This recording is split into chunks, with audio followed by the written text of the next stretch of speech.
आप सभी को मेरा नमस्कार। आज मैं एक ऐसे विषय पर बात करने जा रहा हूं जो हमारी सबकी जिंदगी के साथ बहुत गहराई से जुड़ा हुआ है। मैं बात कर रहा हूं बुखार की, जिसे टेम्परेचर, ज्वर, ताप आदि नामों से भी जानते हैं। हम में से शायद ही कोई ऐसा होगा जिसे अपने जीवन काल में कभी ना कभी बुखार ना आया हो। एक्चुअली बुखार कोई बीमारी नहीं है, ये एक सिम्टम है जिसके पीछे कोई ना कोई कारण मौजूद होता है। वो कारण एक इन्फेक्शन भी हो सकता है या दूसरी तमाम वजहें भी हो सकती हैं, लेकिन बुखार अपने आप में कोई बीमारी नहीं है। आमतौर पे जब शरीर का टेम्परेचर बढ़ता है, ये हमारे लिए लाभकारी होता है, क्योंकि अगर बैक्टीरिया या वायरस का जो इन्फेक्शन हमारे शरीर में लगता है वो आम टेम्परेचर पे यानी कि नॉर्मल टेम्परेचर पे अपने आप को एक्सप्रेस करने लगता है, यानी कि बैक्टीरिया और वायरस की ग्रोथ बढ़ जाती है, वो हमें नुकसान पहुंचाते हैं। तो बॉडी की एक प्रिवेंटिव मैकेनिज्म होती है कि वो बॉडी का टेम्परेचर धीरे धीरे बढ़ता है, जिससे बैक्टीरिया और वायरस को नुकसान होना शुरू हो जाता है और इनका जो रिप्रोडक्शन है, इनकी ग्रोथ है, उस पर काबू पाने लगती है बॉडी। लेकिन एक ऐसी स्थिति भी आती है जब टेम्परेचर अगर उस सीमा से बाहर हो जाए तो ये हमारे शरीर के लिए ही खतरनाक होता है। तो बुखार जो बड़ी आम चीज है जिससे हम सब गुजरे हैं, इसके बारे में बहुत छोटी छोटी लेकिन बड़ी महत्वपूर्ण बातें हैं जिन्हें अगर आप जानेंगे तो निश्चित तौर पर आपको, आपके परिवारजनों को बहुत फायदा होगा।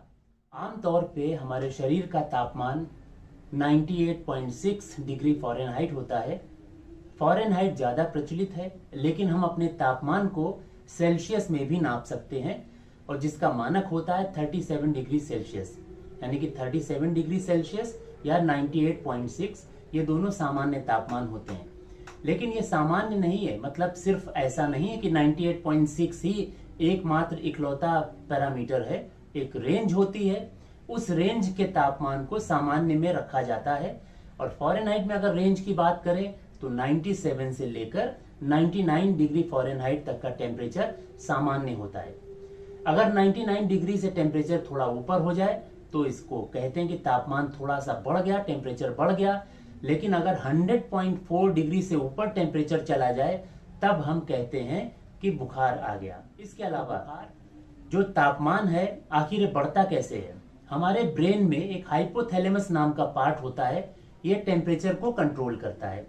जब भी बॉडी में कोई एडवर्स कंडीशन होती है, बैक्टीरिया या वायरल इन्फेक्शन के बाद या कुछ और कंडीशंस में, तो हमारी बॉडी के जो टेम्परेचर का सेंटर है उसको ये रीसेट कर देता है। तो रीसेट करने के कारण टेम्परेचर नॉर्मल से ऊपर चला जाता है, बढ़ जाता है। फीवर यानी कि बुखार आमतौर पे खतरनाक नहीं होते हैं, लेकिन इन बुखार के साथ अगर ये बुखार का जो मानक है ये थोड़ा बढ़ जाए और इसके साथ कुछ और लक्षण पैदा हो जाएं तो ये खतरनाक हो सकता है। जहाँ तक एडल्ट की बात करें, अगर बुखार तेज हो, 103 डिग्री से ऊपर हो और उसके साथ साथ निम्नलिखित तमाम लक्षणों में कोई भी एक लक्षण अपीयर हो, तो हम मान सकते हैं कि हालत चिंताजनक है, हमें डॉक्टर के पास जाना चाहिए। ये लक्षण कौन से हैं, आइए इन पर एक नज़र डालते हैं। जैसे कि severe headache, usual skin rash यानी कि शरीर में चकत्ते पड़ जाना, जो तेज रोशनी है उसमें सेंसिटिविटी उसके लिए पैदा हो जाना, गर्दन में दर्द होना या जकड़न आ जाना, सर को आगे पीछे घुमाने में तकलीफ होने लगना, दिमागी कंफ्यूजन की स्थिति पैदा हो जाना, लगातार उल्टियां आते रहना, सांस लेने में तकलीफ होने लगना या चेस्ट में पेन होने लगना। इसके अलावा पेट दर्द या जब यूरिन पास करते समय दर्द होने लगे, और इसके अलावा कभी कभी मिर्गी भी आने लगती है। तो अगर ये तमाम लक्षण बुखार के साथ हैं तो हमें मानना चाहिए कि स्थिति चिंताजनक हो सकती है, तुरंत डॉक्टर की सहायता लें। अगर बच्चा 3 महीने से कम आयु का है यानी कि इन्फेंट है, तो उसमें 100.4 डिग्री फ़ारेनहाइट से अधिक टेम्परेचर हो तो हालात चिंताजनक हो सकते हैं, हमें डॉक्टर की मदद चाहिए। 3 महीने से ऊपर के बच्चे, अगर इनका टेम्परेचर 102 डिग्री फ़ारेनहाइट से ऊपर है, लेकिन उसके साथ साथ लिखित लक्षणों में कोई भी लक्षण दिखे, तो हमें डॉक्टर के पास जरूर जाना चाहिए।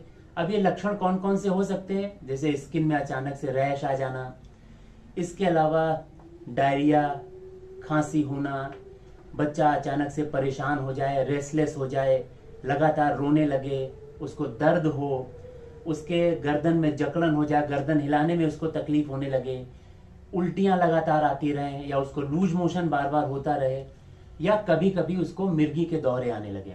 अगर ये सब लक्षण दिखते हैं तो खतरा हो सकता है, तुरंत डॉक्टर की मदद की जरूरत है। जहां तक इसके लक्षणों की बात की जाए तो सबसे कॉमन होता है ठंड लगना, पसीना आना, सर में दर्द होना, कमजोरी लगना, चिड़चिड़ापन होना, भूख का ना लगना और शरीर में डिहाइड्रेशन का हो जाना।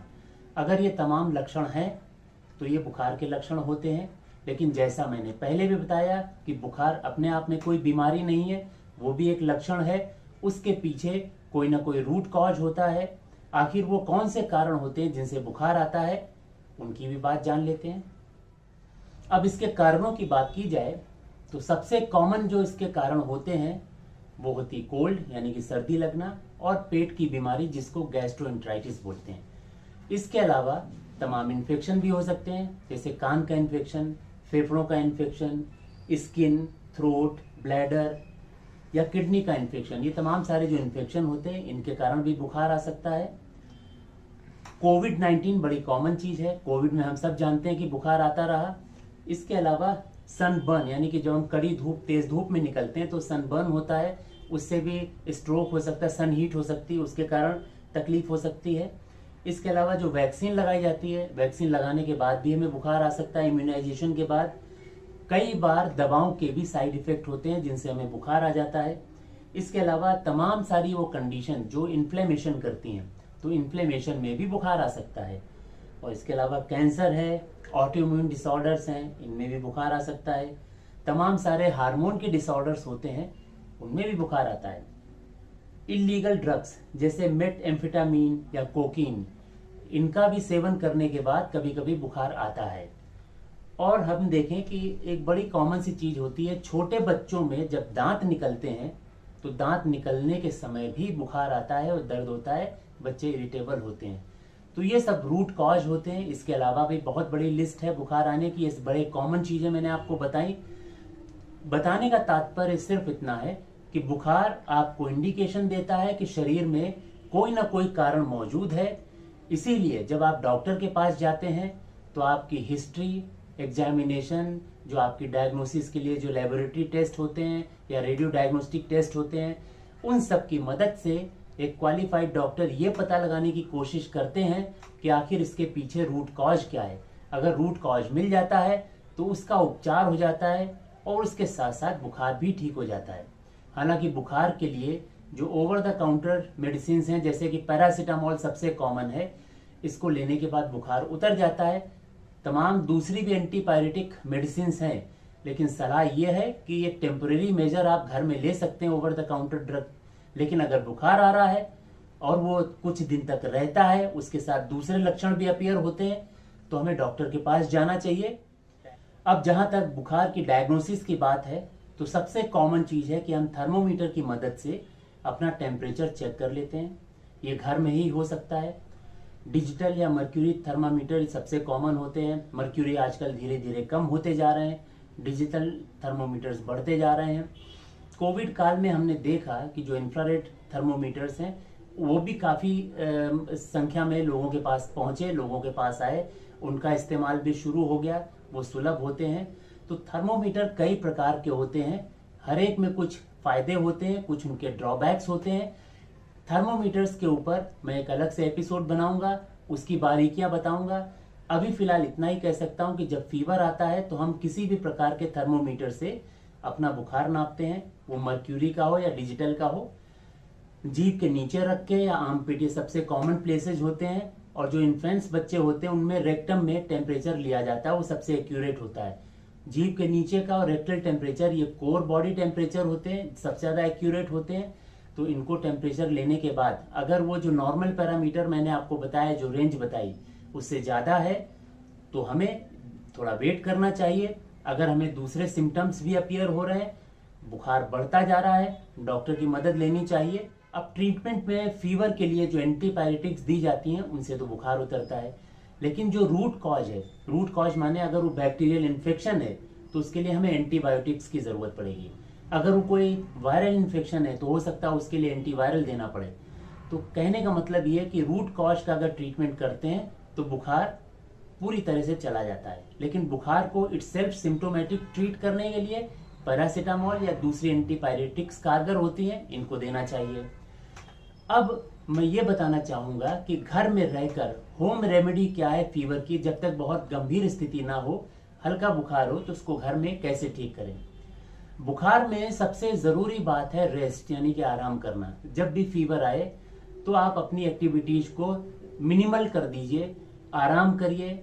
घर में आराम करने से बुखार के कारण जो शरीर को नुकसान पहुंचता है उसकी रिकवरी में बहुत मदद मिलती है। इसके अलावा बुखार में पसीना आता है, शरीर से जो इलेक्ट्रोलाइट्स हैं वो निकलने लगते हैं, उसका काफ़ी नुकसान होता है। इसलिए अपनी बॉडी को हाइड्रेट करते रहिए, पानी खूब पीते रहिए। सूप, लिक्विड किसी भी फॉर्म में आप ले सकते हैं, लेकिन उसके साथ इलेक्ट्रोलाइट्स यानी कि इलेक्ट्रॉल पाउडर या घर में नींबू पानी चुटकी भर नमक डाल के वो बना लीजिए। ये अगर आप पीते रहेंगे तो जो स्वेटिंग के कारण जो इलेक्ट्रोलाइट लॉस होता है वो रिप्लेनिश हो जाएगा, उसकी पूर्ति हो जाएगी, तो आपको कमजोरी नहीं आएगी, बॉडी की रिकवरी में बहुत मदद मिलेगी। हल्के कपड़े पहनिए जिससे वेंटिलेशन प्रॉपर शरीर का होता रहे। ठंडे एटमॉस्फेयर में रहिए, पंखा चला के, या अगर घर में एसी है तो एसी भी चला सकते हैं जिससे आसपास का एटमॉस्फेयर ठंडा रहे। इसके अलावा अगर बुखार तेज है, कभी कभी दवा खाने के बाद भी बुखार नहीं उतरता, तो स्पॉन्जिंग यानी कि ठंडे गीले कपड़े से पूरे शरीर को हम स्पॉन्ज कर देते हैं, एक तरह से धुलाई कर देते हैं। इसके कारण टेम्परेचर धीरे धीरे नीचे आने लगता है। अब जहां तक बात करें प्रिकॉशन की कि ऐसी कौन सी प्रिवेंटिव चीजें हैं जिससे बुखार ना आए, तो जैसा मोस्ट कॉमन है कोल्ड और गैस्ट्रोएंटेराइटिस, ये सबसे कॉमन कॉजेज होते हैं बुखार आने के। तो कोल्ड के जो प्रिवेंशन के मेथड है वो कोविड से मिलते जुलते हैं। जो कोविड का प्रोटोकॉल है वही कोल्ड का है कि अगर आपको छींकें आ रही हैं तो मास्क पहनिए जिससे घर के दूसरे मेंबर्स तक इन्फेक्शन ना पहुंचे। अपने हाथों को सैनिटाइज करते रहिए, अपने हाथों को धोते रहिए, अपने हाथों से नाक, मुंह और आंख को मत छुइए। सेम कोविड प्रोटोकॉल अगर उसको फॉलो करेंगे तो आप दूसरे इन्फेक्शन से भी बचेंगे, और खासकर जो बैक्टीरियल और वायरल इन्फेक्शन है इससे भी काफी हद तक बचाव होगा। और अगर आप अपने मुंह को नहीं छूते हैं तो जो गैस्ट्रोएंटेराइटिस वाले इन्फेक्शन है वो भी आपके शरीर में जाने से बचते हैं।